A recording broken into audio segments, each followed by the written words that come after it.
जय श्री कृष्णा। राधे राधे दोस्तों, आप लोगों का स्वागत है आपके अपने चैनल द मयंक वॉइस। दोस्तों, हमारे ऋषि मुनियों ने हमारे जीवन में आने वाली समस्याओं के लिए, हमारी परेशानियों को दूर करने के लिए तरह तरह के बहुत चमत्कारी और अचूक उपाय शास्त्रों में वर्णित किए हैं। और अगर हम इन उपायों को प्रवेश श्रद्धा से करते हैं, मन में विश्वास चक्कर करते हैं, तो हमारी जितनी भी परेशानियां हैं स्वतः ही समाप्त हो जाती है। अगर हम विश्वास रखकर यह उपाय करते हैं, तो आज की वीडियो में मैं आप लोगों के लिए कुछ ऐसी ही विशेष, बहुत चमत्कारी और बहुत सरलता से किए जाने वाले 3 अचूक उपाय लेकर आए। अगर आप इन उपायों को करते हैं तो आपके जीवन में धन का आगमन होगा, सौभाग्य सुख में वृद्धि होगी, संतान प्राप्ति की कामना ले, पुत्र प्राप्ति की कामना है। इस उपाय को अगर आप करते हैं निश्चित ही पूर्ण होगी। और अगर विवाह में देरी है, नौकरी और व्यापार में आपको परेशानी आ रही है,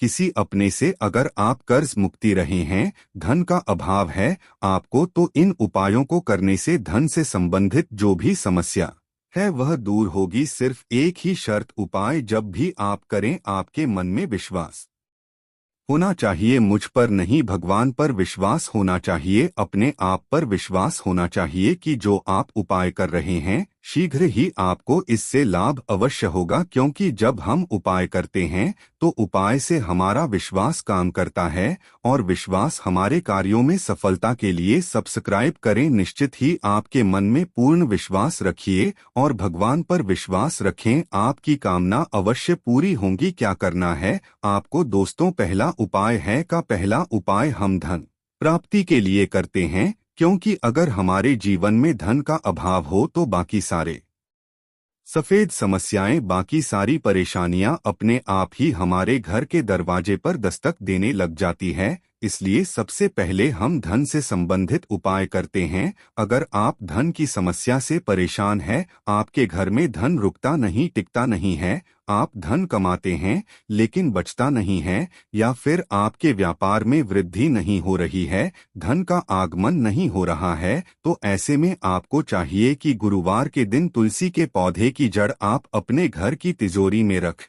लेकिन कैसे रखना है आपको यह मैं बताती हूँ। आप तुलसी के पौधे की जड़ गुरुवार के दिन प्रातःकाल थोड़ी सी तुलसी की जड़ चाहिए, तो आप गुरुवार के दिन थोड़े से तुलसी की जड़ लें, चाहे आप अपने घर से ले सकते हैं। अगर घर की तुलसी आपकी बड़ी है तो और एक और बात याद रखिए, जिस तुलसी की हम पूजा करते हैं उस तुलसी के पत्ते, तुलसी की जड़ नहीं तोड़ना चाहिए। तो कि घर में अलग से तुलसी रखिए, जैसा कि मैंने पहले भी वीडियो में बताया हुआ है कि आप घर में 1 से अधिक तुलसी लगाएं, 5 तुलसी लगाएं, 3 तुलसी लगाएं, साथिया 11 तुलसी लगाएं। क्योंकि जितनी अधिक तुलसी घर में रहती है उतनी अधिक सकारात्मक ऊर्जा हमारे घर में रहती है।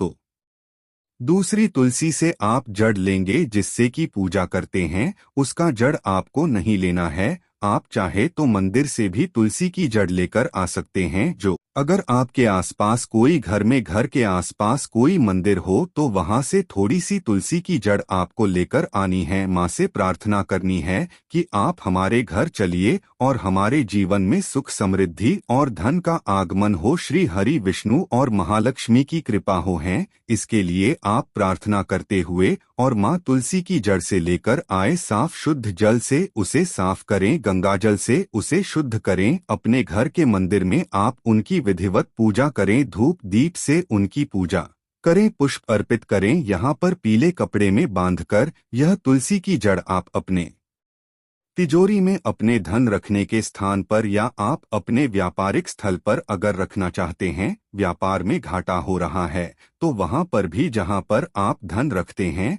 वहां पर पीले कपड़े में बांधकर इस जड़ को लक्ष्मी स्वरूपा मानकर आप उस जगह पर रखते हैं जहां पैसा रखते हैं। और मैंने अपने मन में यह मानने आपके घर में स्थायी लक्ष्मी का वास हो गया है। जब आप अपने मन से यह मान लेंगे कि आपने अपने घर में लक्ष्मी को स्थापित कर दिया है और अब आपके घर में लक्ष्मी है, विराजमान है और सदा रहेंगे, तो निश्चित रहिए, आप यकीन मानिए आपके घर में धन का आगमन सदा सदा के लिए बना रहेगा। माँ लक्ष्मी की कृपा आपके ऊपर सदैव बनी रहेगी। हो सके तो आप हर रोज इस तुलसी की जड़ में धूप दीप दिखाएं और भी श्रेष्ठ रहेगा। और इस तरह से अगर आप यह तुलसी की जड़ स्थापित करते हैं गुरुवार के दिन तो आपके घर में धन का अभाव नहीं रहेगा। बात करते हैं व्यवसाय के बारे में। अगर आपके विवाह में देरी हो रही है और सौभाग्य सुख की कमी किसी भी तरह से आपकी जन्म कुंडली में बृहस्पति कमजोर है,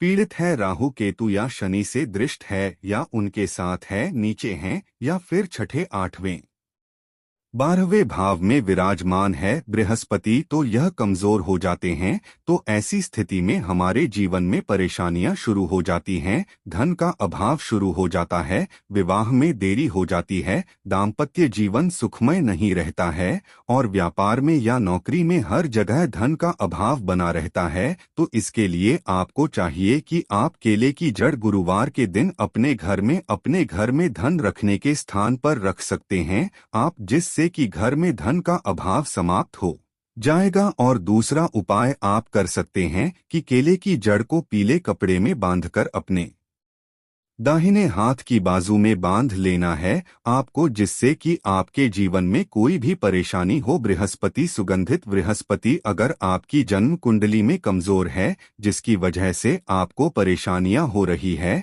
तो यह दूर हो जाएंगे। लेकिन केले की जड़ आप लेकर आएं, आप विधिवत इसकी पूजा करें। पहले साफ जल से इसे धो लें, फिर आप गंगा जल से शुद्ध करें, धूप दीप से इसकी पूजा करें और भगवान विष्णु के सामने रखकर प्रार्थना करें कि आपके जीवन में जो भी परेशानी बृहस्पति ग्रह से संबंधित आ रही है वह परेशानियां दूर हो। अगर आप इस तरह से प्रार्थना करने के बाद पीले कपड़े में बांधकर इसे अपने धन रखने के स्थान पर रखते हैं तो आपके घर में सदा माँ लक्ष्मी विराजमान रहेंगी, हरिविष्णु सदा विराजमान रहेंगे। तो माँ लक्ष्मी आपके घर में स्वतः ही जाएंगी। केले के पौधे हुए दूसरी विष्णु का वास माना गया है, तो इसलिए केले के पौधे की जड़ जब हम रखते हैं अपने घर के धन रखने के स्थान पर तो धन का आगमन सदैव बना रहता है। ऐसे ही जड़ तुलसी की जड़ भी अपने घर में धन रखने के स्थान पर रखते हैं तो तुलसी विष्णु प्रिया माँ तुलसी जहाँ रहती हैं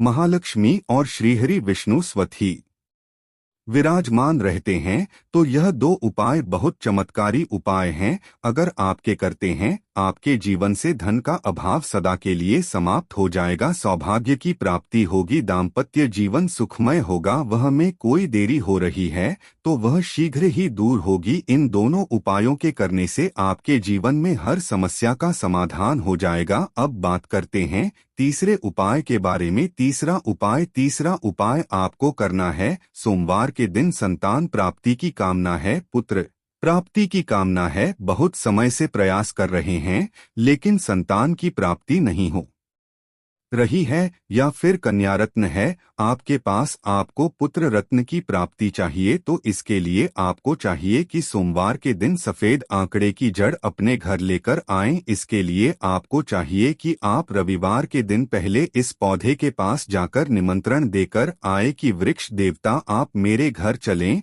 और मेरे घर चलकर आप जो भी पर अपने हैं मेरे जीवन में उसे दूर करें। शाम को आप बोल कर आएं और जड़ में थोड़ा सा पानी डाल दें जिससे कि वह जड़ जो है थोड़ी नरम हो जाए और सुबह जब आप उस जड़ को निकाल लें तो आसानी से वह निकल जाए। थोड़ी सी शराब को लेकर आनी है। अगले दिन सोमवार के दिन वह जड़ लेकर अपने घर आए, सफेद का खड़ा होना चाहिए याद रखें, और उसकी जड़ों को लेकर आनी है। अगले दिन जब आपको जल लेकर आएंगे आप उसे लेकर शिव मंदिर जाएंगे। जो भी आपके घर के पास शिव मंदिर हो आप वहां लेकर जाएं। इस पौधे की जड़ को साथ में पूजा की सभी सामग्री लेकर आ जाएं, इसे कि आप भगवान भोलेनाथ की पूजा कर सकें। व्रत लेकर जाएं और भांग धतूरा पंचामृत लेकर जाएं शिव का अभिषेक करने के लिए, और निवेश को लेकर जाएं, फल लेकर जाएं। पूरी सामग्री जो पूजा की होती है सभी सामग्री लेकर आप भगवान भोलेनाथ के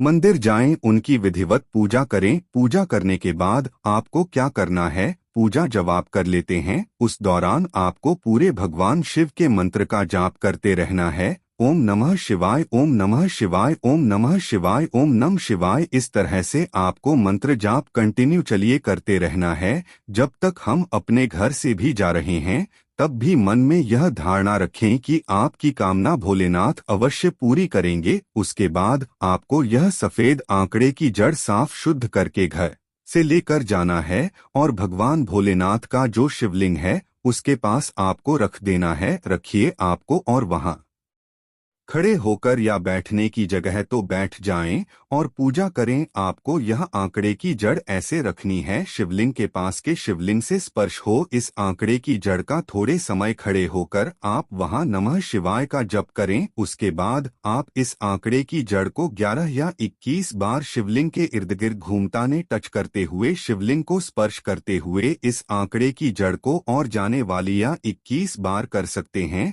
हर बार आपको नमः शिवाय का जप करते रहना है और स्पर्श देंगे। इसे एक बार घुमाने के बाद आप अपने घर लाएं और इसे सफेद कपड़े में बांधकर आप अपनी कमर में धारण कर सकते हैं। कब धारण करना है? जब आपका मासिक धर्म का 7वां दिन हो तभी आप पूजा भी कर सकते हैं। इसी दिन आपको जाना है। यह उपाय आप शुक्ल पक्ष में करें, सबसे अच्छा रहेगा शुक्ल पक्ष का सोमवार को। और यह उपाय आप करते हैं तो अपने मासिक धर्म के 7वें दिन आप यह उपाय करें और पूजा करने के बाद घर आकर आप इसे सफेद कपड़े में बांधकर अपने कमर में बांधने के इतना चमत्कारी उपाय हैं। अगर आप इसे करते हैं आपको संतान प्राप्ति की जो भी कामना है वह शीघ्र ही पूर्ण हो जाती है। चाहे तो आप सोमवार का व्रत कर सकते हैं। संकल्प लेकर के भगवान भोलेनाथ कृपा करें। नहीं भी करते हैं तो भी कोई बात नहीं है, लेकिन इस सोमवार को, यह सोमवार को आप यह उपाय कर रहे हैं, इस सोमवार को आपको सात्विक भोजन लेना है। बस इतना ध्यान रखें आज के दिन आप लहसुन प्याज का सेवन भूल से भी ना करें। तो कि यह उपाय अगर आप करते हैं, इन तीनों में से जो भी उपाय आपके लिए सूटेबल हो, जो आपको जिस चीज की आवश्यकता को, धन की, सौभाग्य के, विवाह की या संतान की, इन उपायों में से जो भी उपाय आप करेंगे निश्चित ही आपके लिए चमत्कारी रूप से यह उपाय लाभप्रद होंगे। विश्वास आपको अपने मन में रखना होगा, भगवान पर रखना होगा, भोलेनाथ पर रखना होगा, भगवान श्रीहरि विष्णु पर रखना होगा कि आपके कामना जरूर पूरी होगी। जब आप भगवान की शरण में आए हैं तो आपकी झोली खाली नहीं रहेगी। इस विश्वास के साथ अगले उपाय करते हैं, निश्चित ही आपकी कामना पूर्ण होगी। तो उम्मीद करती हूँ आज की वीडियो आपको जरूर अच्छी लगी और वीडियो से आपको लाभ होगा। तो इसे लाइक कीजिए, शेयर कीजिए फैमिली के साथ। चैनल पर अगर आप वीडियो आपको थोड़ी सी अच्छी लगती है, आपके लिए चैनल को सब्सक्राइब कर लीजिए और बेल बटन को प्रेस कर लीजिए। इससे ही होगा कि कोई भी वीडियो मिस नहीं होगी। वीडियो की नोटिफिकेशन आपको सबसे पहले मैं मिलती हूँ आपसे अगली वीडियो में। तब तक के लिए शुक्र।